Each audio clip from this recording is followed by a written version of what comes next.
أعوذ بالله من الشيطان الرجيم ومن الناس من يتخذ من دون الله أندادا يحبونهم كحب الله والذين آمنوا أشد حبا لله ولو ترى الذين ظلموا إذ يرون العذاب أن القوة لله جميعا وأن الله شديد العذاب إذ تبرأ الذين اتبعوا من الذين اتبعوا ورأوا العذاب وتقطعت بهم الأسباب وقال الذين اتبعوا لو أن لنا كرة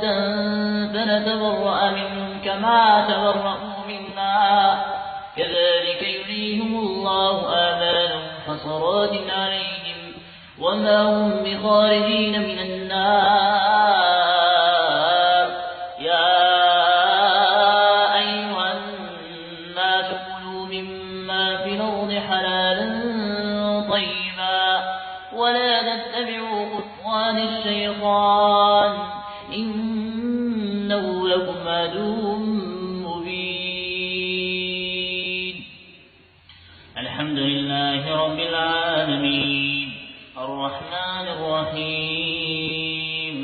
مالك يوم الدين إياك نعبد وإياك نستعين اهدنا الصراط المستقيم صراط الذين أنعمت عليهم غير المغضوب عليهم ولا الضالين.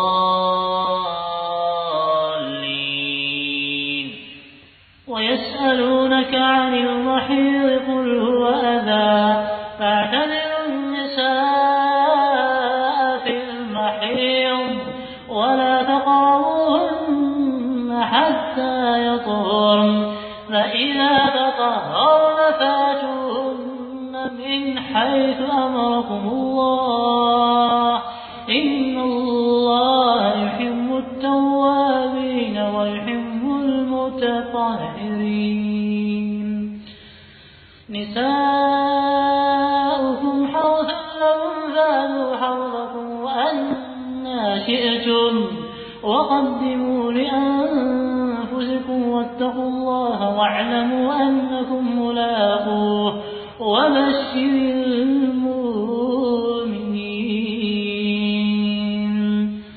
الحمد لله رب العالمين الرحمن الرحيم مالك يوم الدين إياك نعبد وإياك نستعين اهدنا الصراط المستقيم صراط الذين أنعمت عليهم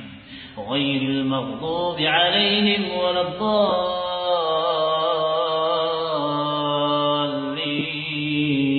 الضالين. وإذ قال موسى لقومه إن الله يأمركم أن تذبحوا بقرة قالوا أتتخذنا هزؤا قال أعوذ بالله أن أكون من الجاهلين. وإذا قيل لهم اتبعوا ما أنزل الله قالوا بل نتبع ما ألفينا عليه آباءنا أولو كان آباؤهم لا يعقلون شيئا ولا يهتدون. بسم الله الرحمن الرحيم سبح اسم ربك الأعلى الذي خلق فسوى والذي قدر فهدى والذي أخرج المرعى فجعله غثاء نحوا سنقرئك فلا تنسى إلا ما شاء الله إنه يعلم الجهر وما يخفى ونيسرك لليسرى فذكر إن نفعت الذكرى سيذكر من يخشى ويتجنبها جهنم ونسق الذي يصلى النار الكبرى ثم لا يموت